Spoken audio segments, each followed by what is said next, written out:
पश्चिम बंगाल में विधानसभा चुनाव है और ऐसे में विधानसभा चुनाव को लेके 15 सालों से ममता बनर्जी का शासन और साम्राज्य बरकरार है और ममता बनर्जी के शासन और साम्राज्य को उखाड़ने के लिए भारतीय जनता पार्टी की ओर से लगातार मशक्कत की जा रही है।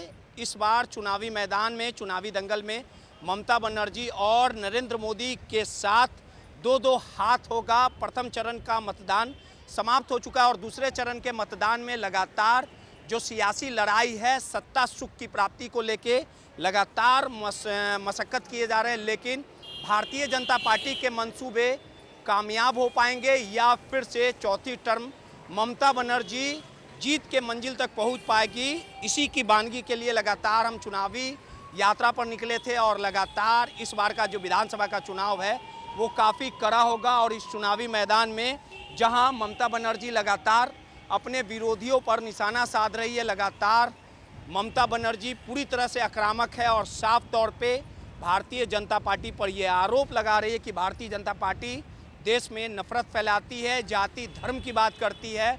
लेकिन बंगाल की जनता इस बार नरेंद्र मोदी को मुंह तोड़ जवाब देगी। वहीं इस बार विधानसभा चुनाव को लेके जो ममता बनर्जी जो पिछले 15 सालों से पश्चिम बंगाल की सत्ता पर काबिज है, सत्ता का साम्राज्य कायम है और ममता बनर्जी जहां अकेले लगातार डटी हुई है, लेडी आयरन के तौर पे ममता बनर्जी की पहचान है।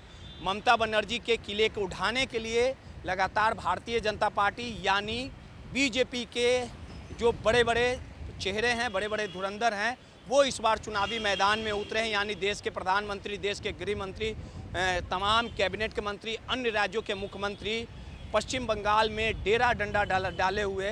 अब देखना दिलचस्प होगा कि एक अकेली ममता बनर्जी भारतीय जनता पार्टी की रास्ता रोक पाती है, भारतीय जनता पार्टी को धूल चटा पाती है, भारतीय जनता पार्टी चारों खाने चित हो जाती है, या भारतीय जनता पार्टी इस बार ममता बनर्जी के सफ़र को रोक देती है। ये देखना दिलचस्प होगा।